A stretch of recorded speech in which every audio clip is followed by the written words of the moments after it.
Can we talk about expectations? There's the expectations you have of yourself.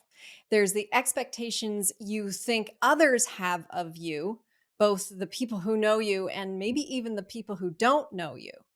And all of those expectations can be kind of debilitating. And they can definitely get in the way of you getting visible. Well, today we're going to talk about how you can push those expectations aside. Welcome to Show Up and Be Seen. I'm Valerie McTavish, sharing insights and inspirations to help you get visible so that you can increase your impact and grow your business. Joining me on the show today is Kristy Carruthers, and she is the founder of SHEcorporated. I'm so excited to have you here. Welcome, Kristy. Thanks for having me. I'm excited to be here. So, Kristy, before we dive into some of these mindset things that you are going to share with us, tell us a little bit about your journey to visibility. Did you struggle to put yourself out there for your business in the early days? Yeah, and then I still struggle some days. Depends on the day, but I came from another business that I founded, and I had zero visibility there. I was behind the scenes. It was a promotional products company. It still is. And I didn't really need to be out in front. I wasn't the face of the company. So I was used to operating in that zone. And, with SHEcorporated, it was a completely different, it was a lot of online, a lot of live presentations, and it was definitely a struggle. So when you realized you couldn't kind of hide behind the scenes for this new business, what was coming up for you that made it difficult for you to get out there and sort of present yourself as an expert?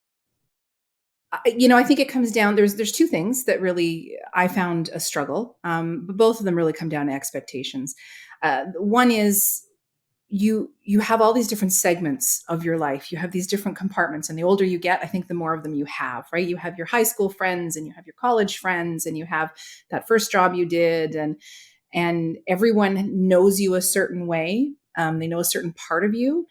And I think stepping into a new role and knowing the more I put myself out there in that role, the more these people would see me in a way they weren't used to seeing me. And that definitely held me back.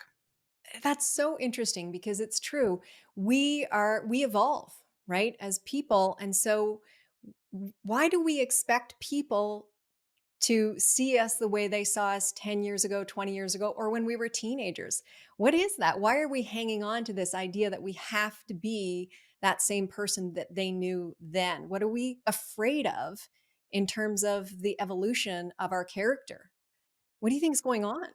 Well, I think with me, it was just maybe a little bit of judgment, right? It's like, well, who is she to say that? Of course, the people from high school, they haven't seen, the last 25 odd years of my life, right? So I've done many, many things between then and now. But for somehow in the back of my head, that's there. It's like, well, they're going to see this and they're going to be like, oh, who is she to say that? Who is she to do that? Without knowing that other section. So it was a struggle. But it was once I identified that was one of the issues, it got easier and easier to kind of get that out of the way. This is the granddaddy, right? This is one of the biggest things, the biggest fears that I hear from the female entrepreneurs that I work with in video marketing. It's that fear of judgment. And I think that does come from probably those high school days when we just sort of, our acceptance in the social community was so tenuous based on that judgment piece. So how did you get over? What was the trick? What tripped you over to letting go of that fear of judgment or those expectations? Well, specifically for this, the different segments of my life issue, it was just really, and I had worked with a coach, and we worked on deciding what my full person was now. So what is my identity now? What is my role? What am I stepping into?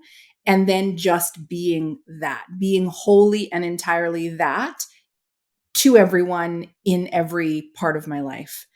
That was really the key. So what am I now? And that's how I present it. And if that works for them, great. If that doesn't work for them, that's fine too. But this is who I am now. So I had to really decide what that was first. And that's so powerful. And I want to make sure that people are picking up on this because you have to know who you are to step into who you are. Mm-hmm.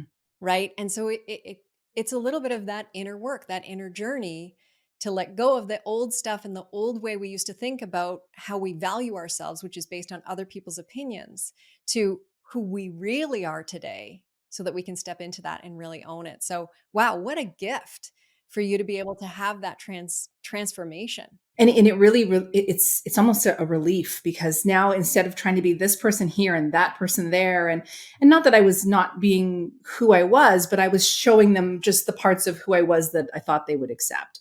So now I've decided this is what I do and who I am, and it's everywhere. It's congruent across all platforms of my life, and take it or leave it. That's where we are. So that's how you dealt with the expectations that people who knew you may have had on you. What about the expectations around people who had never met you before, didn't know you from Sam?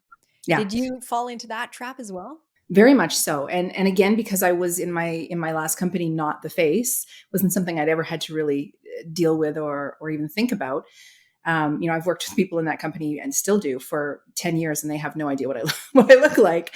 So this was very different. Suddenly I was on lives, in groups of 500,000 women. I was, doing training videos. And in my particular space, with the online space, helping women entrepreneurs, the typical influencer type that you see is thinner than I am, younger than I am, a lot of things. I didn't really fit the mold. I might fit a couple of a couple of the molds. So it was hard at first to not try and be that person. But I think, and you hear it all the time, there's an audience for everyone. There are people that will resonate with you that won't resonate with them. You hear it, but it's really hard to internalize that and say, okay, yeah, there are people that will connect with me better than that mold, that particular persona that you're used to seeing. But I think the more you put yourself out there, and the more you take those baby steps, and then those people start coming to you, and they start getting attracted to, your circle and being part of your world, it makes it a little easier to do the next step, because then you really start to believe it. I couldn't agree with you more. I think those baby steps are so important, especially in those early days when you are coming up against this idea, this kind of story you've made up in your head that you don't fit the mold. And, so important what you said, that there is someone for everyone. And if you don't believe that, if you don't believe that you're the right person for a whole group of people out there, just look at the choices you've made in your own life, in your Mhm. own journey, of the people that you're going to continue to watch videos of or consume content from, and the ones who maybe you saw and you were like, yeah, that's interesting, and they went away. There will be people who you attract, and there will be people who you're not for. That's okay. So these baby steps that you're talking about, what were they for you? Doing lives on a regular basis, and how did you grow them from those baby steps? Yeah, it really is just putting yourself out there on the opportunity that you have. So, starting with lives in front of your own audience, they already like you, they already resonate with you. Start there, and that builds your confidence. And then stepping out into similar groups of people that probably are going to be like the audience that already likes you. And I think any little step you can take, and as that confidence builds, it gives you the opportunity to accept more opportunities as they come to you that you wouldn't have been comfortable doing before, and you can slowly work yourself up that ladder. But I think any opportunity you have to get in front of an audience is a great opportunity. If you think you can do it, then get out there and do it, because it's only going to make you stronger for the next time. Yeah, and even if you think maybe you can't do it, still do it, because probably you can and you just don't realize it. And you know what? I want to also mention the Video Practice Playground, which is the Facebook group that I have. It's a free group.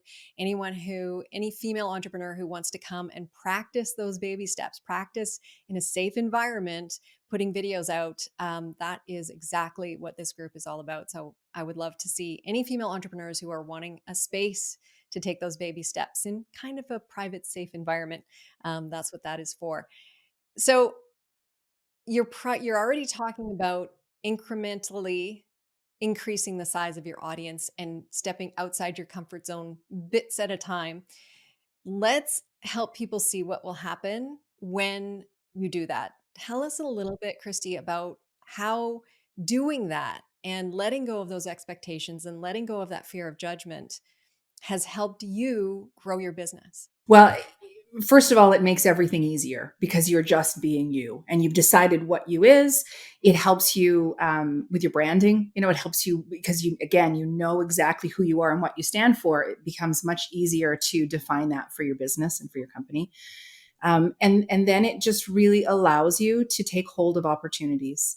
You're not afraid to put yourself out there. If an opportunity for a summit or an opportunity for a speaking engagement or whatever it happens to be comes your way, you can grab onto that with both hands. So for me, it's really taken me from not being in front of the camera and not showing my face and being the face of my company, limited what I could do. If I'm not going to be the person on the videos, who's going to be the person on the videos? Or do I just not do the videos, right? If I'm not going to be the person on my social media posts, who is that going to be?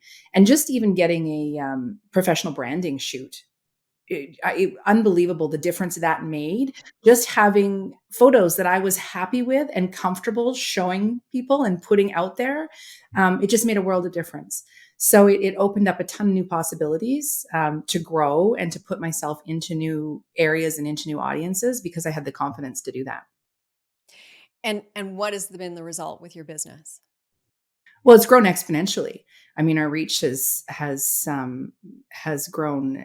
The number of we've got a magazine now, we've got the podcast, we've got all of these things that we wouldn't have. I mean, each step leads to the next, right? So we started the podcast, and by putting myself out there, and granted it's a voice at that point, but still that opened up a venue to meet all sorts of influential women founders, which then I could put into the magazine, right? So then the magazine opens up other opportunities and it just builds, it compounds one on the other. Yeah. And I would say too that the more that you do show your face and show up as yourself, the more people have an opportunity to really get to know you, so that progression, that relationship that's growing your fan base and your customer base becomes easier because they already feel like they know you, whether it's the podcast, the magazine, the lives that you do, and the different places that you show up, the different audiences you get exposure to. I know you just finished a launch. How much do you think that played into the success of that launch? Just the fact that people came in already knowing a little bit about you.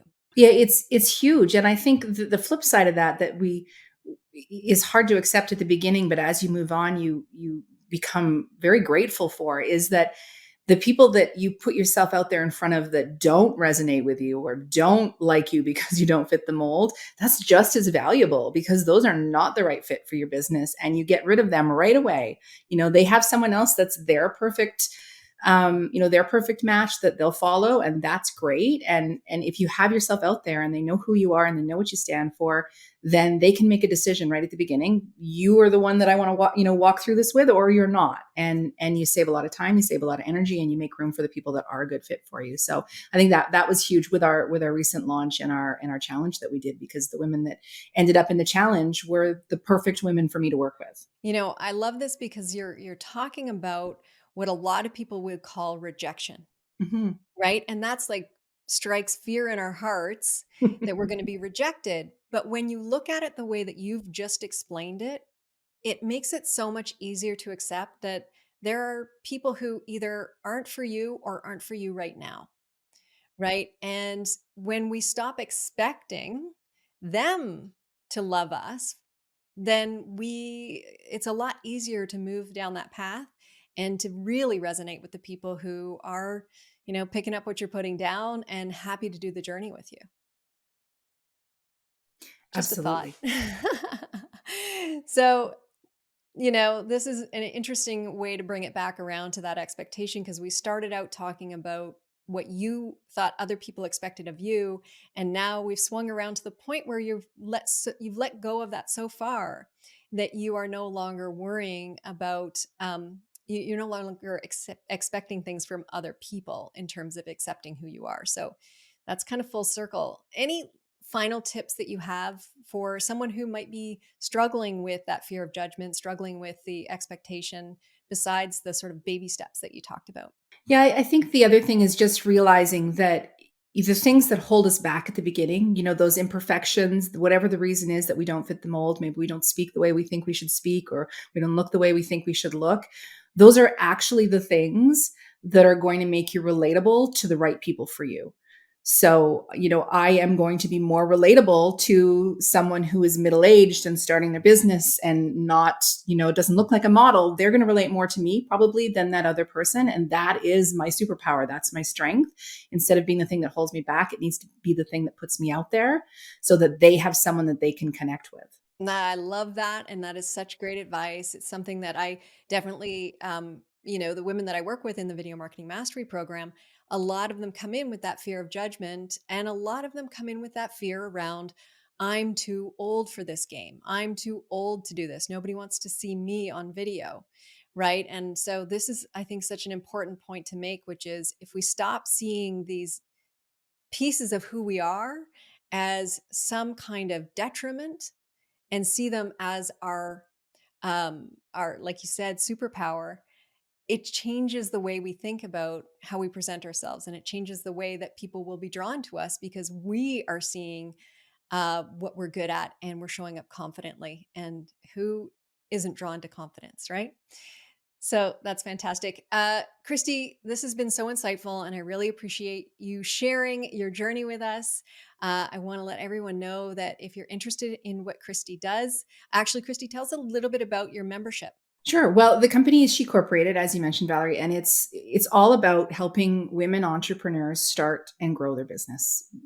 With taking away the overwhelm, we'd have simple step-by-step guides to follow, and we've got a ton of tools. We've got a community of women entrepreneurs to cheer you on your way and support you and answer questions. And there's a ton of free tools on the site. There's lots of different resources like the podcast, the magazine, that sort of thing. We do Kickstart challenges every couple of months to get you started. And then, of course, we have the membership as well, where you can join, and we have modules that actually walk you through all the different aspects of starting and growing your business in a really simple step-by-step way. I love that because you can't underestimate the power of the group.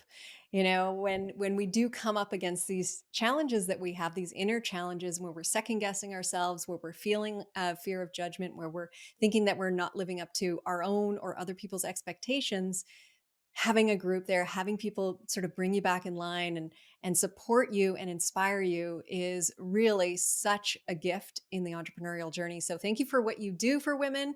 And I will put the link to Kristy's company in the notes, in the description, so that you can click through and check it out if it resonates with you. And you know what? If Kristy's for you, if she's not for you, that's okay. But if It's she totally is for fine. you, it's all good. Thanks again, Kristy. I really appreciate you being here. Thanks, Valerie. Thanks for having me. Oh, you're so welcome. And remember, you got into business to help someone solve a problem, and you can't do that if you stay hidden. So show up for them, show up for your business, and show up for yourself. We'll see you next time.